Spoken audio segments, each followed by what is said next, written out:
who gave us life and liberty, heal the wounded of our nation, to heal the wounded of the city of Dallas, to lift up the families of the fallen, and to bless our land with greater peace and greater understanding.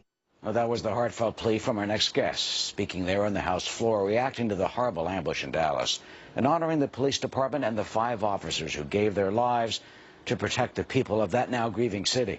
But you know, with the continued unrest between law enforcement and the anti-police protesters continuing to take the streets elsewhere, how can our country come together in the wake of the shocking outrage we witnessed Thursday night?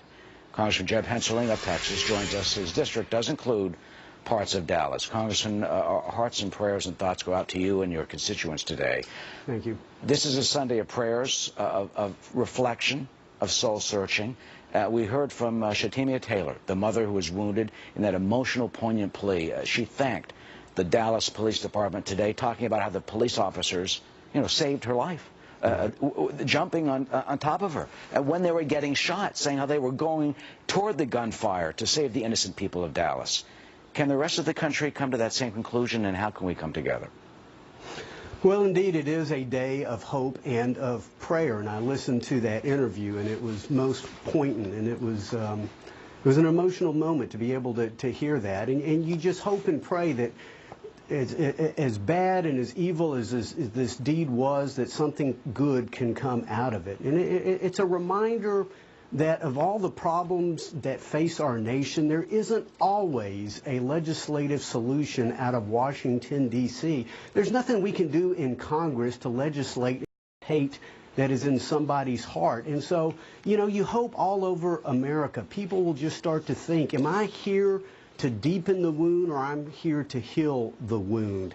And do I want to be a part of a society that engages in race consciousness, or do I want to be part of a colorblind society? And so I think a lot of times the answers come from within. There'll be plenty of time for us as members of Congress to look at different responses, but the most important response is for us to decide in this tragedy, what kind of people do we want to be? Are we going to cease to be us and them, and are we going to begin to again be what the founders envisioned, and that is we, the people, one, united? At the same time, there are the troubling police shootings, the 2 this past week and others we've seen in the past. And the Black Lives Matter protesters and others are still out there. In some cases, throwing rocks. At the police officers, calling them pigs, and all the stuff we saw in the 60s. So what would you tell them? Well, again, it's a very, very disturbing time, but I have no doubt that if African Americans who look on their television screen and they see these constant images of white police shooting black citizens, I understand why they're disturbed, but at the same time, you are innocent until proven guilty in America. This is not America in the 1920s. This is an America of 100 years ago. People still have the right to protest as long as they do it peacefully. They can exercise their First Amendment rights, but there's also the right to due process, and there's also the right to security, and that includes the right to keep and bear arms in the Second Amendment, and that is both individual security and collective security as well. But we should all understand the feelings that many black citizens have, but that is no excuse to engage in acts of in acts of racism. We need to seek to be a colorblind society, not a color-conscious society. We all need to reflect upon one of the greatest speeches ever delivered in American history, and that's Martin Luther King's I Have a Dream speech. I still dream that my children, my 12-year-old, my 14-year-old, will grow up in an America where they're judged by the content of their character and not the color of their skin. That was MLK's dream. We haven't realized it yet. We got to look inward and try together to achieve that dream. And finally, one person who has certainly shown leadership in doing that is Chief David Brown of the Dallas Police Department. Man, oh man, is he spectacular. And he's suffered a son who was killed, yes. Killed a police officer. His brother who had been shot, his patrol partner had been killed, as we know. He is a standout.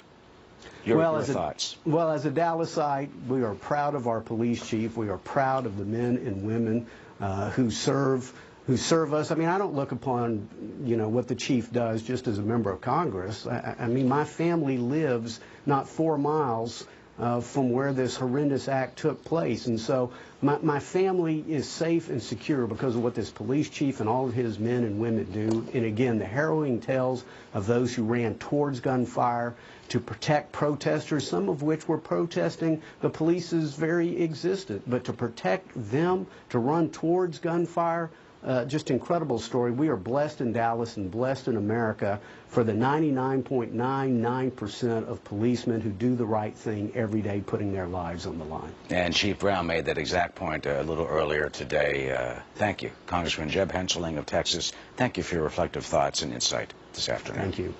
Martha? Very nice.